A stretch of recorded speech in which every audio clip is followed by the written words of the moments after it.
Hello everybody and welcome to another episode of Tech Motoring.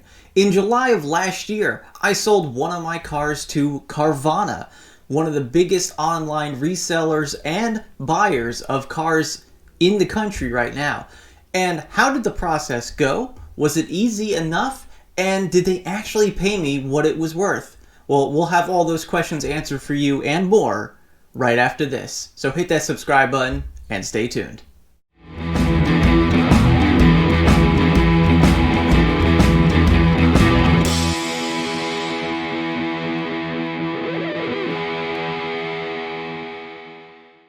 So as we know, 2021 was a crazy year for a lot of reasons.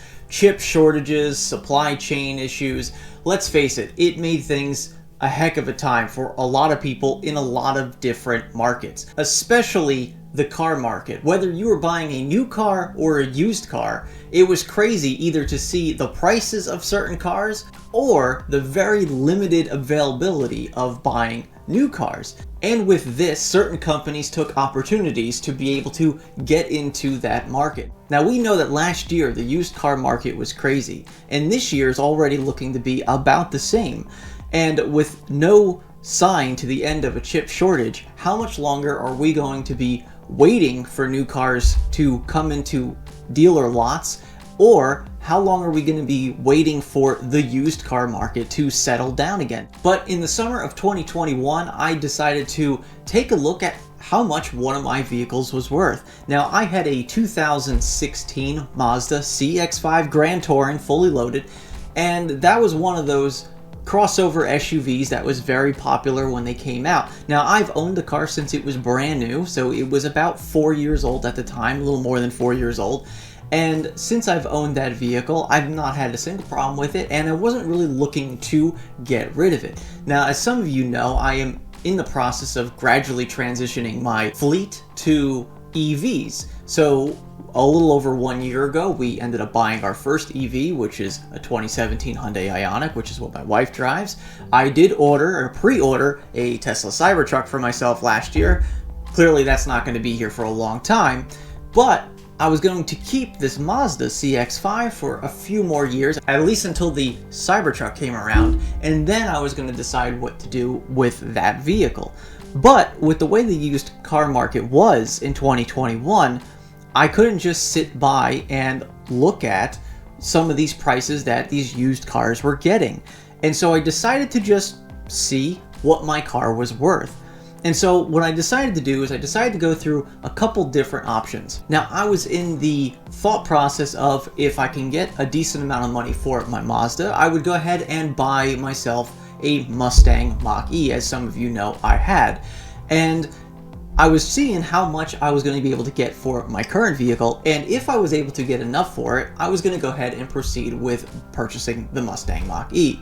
Now, I did stop by the Ford dealership to get a quote as to what they were going to offer me for my CX-5 that was over 4 years old, and, you know, with 30-something thousand miles on it, it wasn't like a brand new car. But I stopped by during my inquiries of the Mustang Mach-E to get a trade-in, and the trade-in was not very good. And so I wasn't really thrilled with doing something like that. So I decided to go one more route and see what Carvana was doing. And I figured, why not look into an online, since I had a decent experience with Vroom.com last year when I purchased the Hyundai Ioniq. I'll look into Carvana and see what they offer as far as a trade-in.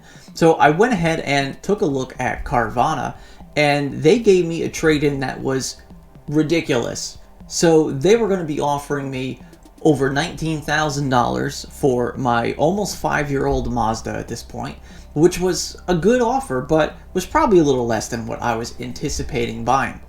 So I decided to look around a little bit more. So I went to Vroom.com, which is where I bought the Ioniq less than a year previously, and their offer was not really that close. I even went to Tesla's website to see what they can offer as far as a trade-in, and theirs was not very good either. And then I went to a CarMax locally in this area to see what they would offer for my Mazda as well, and they came in below Carvana's initial offer by over $1,000. And so I decided to give it some time and see. So now Carvana's appraisal is good for 7 days from the time that you fill it out, and it's really easy to do an appraisal. So after the 7 days, my appraisal had expired, but after that I decided to rerun the appraisal. And after I reran the appraisal through Carvana, it actually ended up coming in like another $600 higher than the initial appraisal that they gave me, which I thought was really weird because that means that they've really just said that my car is now worth another $600 a week later. But I still wasn't 100% satisfied with the price, so I decided to put it on the back burner for a little longer, and then I decided to give it another shot the following week. Well, another week went by, another appraisal expired, and another appraisal ran on the Carvana site, only to find out that it ended up going up another $600. So at this point, I was more than happy with my appraisal through Carvana, and I said, you know what, this is going to be the right thing for me to do. So I decided that I was going to go ahead and trade in my Mazda to Carvana. And this is how the experience went. You go on their website and you go to the sell my car option, and then from there you could just fill out the information with either a license plate number, a VIN number, or you can do it just by the make, model, year, and all the accessories and stuff that you get with your car. And from there, it'll give you an estimate of how much you can get for your vehicle by trading it in with them. So they require a few things before they get the appraisal confirmed, and you have to finish all of this up before the appraisal expires. So the appraisal is good for 7 days, but if you wait till the 7th day, you may not have enough time to get all the paperwork and documentation into Carvana for them to approve before that 7 days is up. So make sure that if you're going to do this, make sure that you actually get it done early enough in that 7 days where you give them enough time to confirm all your paperwork. First thing you do is just take a picture of your odometer. And this is just to verify that you were honest about the number that you put down in the appraisal. Now, when you do put that number down and they take it down, you do have a 1,000-mile buffer. The 1,000 miles that you could drive from then to the time that they pick up your vehicle without losing any money off of the vehicle. Now, the second thing you're going to need is a driver's license to show that you are who you say you are on the website. Front and back will need to be scanned and sent to them, and you could do this all through your phone as well. I did this all on my computer. It was just easier for me to scan it in and then send it out to them. The next thing you'll need is a copy of the title if you currently own the vehicle. If you do not own the vehicle and you're still making payments on it, then they will need some different type of paperwork. But if you do own the vehicle, make sure you have your title handy because they will need the front and the back of the title, so this way they can confirm that you are the owner of your car and that it matches your driver's license and so on and so forth. Now, once you get all that documentation together and you upload it to their website, it's very easy from that point for them to contact you. They usually just contact you through email and say, this is fine, we need copies of this, and they just contact you through email, so this way you have an easy way to go back and forth with them. Now, once the appraisal is official and they've taken all your documentation and they said, yep, this looks good, they then say, you may now schedule an appointment for them to pick up your vehicle. Now, Carvana has a large schedule as far as the times they could come and pick it up and the days of the week they could come and pick it up. I had scheduled mine for sometime in the middle of the week, I think about 6 o'clock at night. And sure enough, about 30 minutes before he was scheduled to pick up the vehicle, he called me just to verify that he was on his way and that he'll be there around that time. Now, the other thing you get to choose before they come to pick up the vehicle is your payment. So you can choose to either have the payment direct deposited, which usually happens after they've picked up the vehicle and assessed it, or you can choose for them to drop off the check when they pick up your vehicle, which is what I did in this case. So once they come to your house and they grab your keys and they take a look at the vehicle and make sure everything looks okay, they may even test drive the vehicle just to verify that everything is as you claim on the initial appraisal. They go ahead and have you write your signature on some documents, make sure everything looks good. They hand you a check, which you can deposit or whatever at any time at that point because the funds are cleared from the moment that they hand you that check. And then they will take your vehicle and load it up onto their Carvana flatbed that we see in their commercials all the time. And that is pretty much it. The whole process for Carvana to give me an appraisal, for me to send them the documentation, for them to pick up my vehicle and give me my check was about 1 week's time. And that was because I had scheduled my pickup further out. I could have probably had this entire process done within a week. And that is pretty amazing. And I didn't make a single phone call during this entire transaction. Everything was done online. I was able to get my appraisals, fill out all the paperwork, upload all the information for the documentation, the title, the driver's license. Everything was done through the website. The only phone call I ever had was with the driver of the truck, who basically came, picked it up, and took it and left. And that was it. The whole process was that simple.